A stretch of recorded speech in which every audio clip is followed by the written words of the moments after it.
Hi guys, today I'm going to be making for you all an easy pizza roll recipe, and this is made using leftover sada roti dough.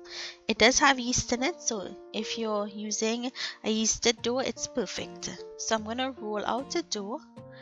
You want to roll it to about a half to a quarter of an inch thickness. You don't want to go too thin because it can burst while rolling.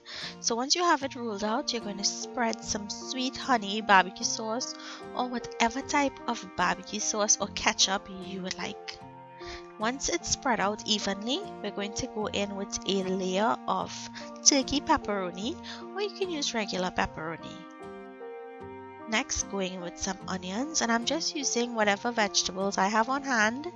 You can feel free to add whatever you like. Next, I'm going to go in with some tomatoes, and this is such a kid-friendly recipe. Top it off with some cheese, and then this you're going to go ahead and roll it into a log.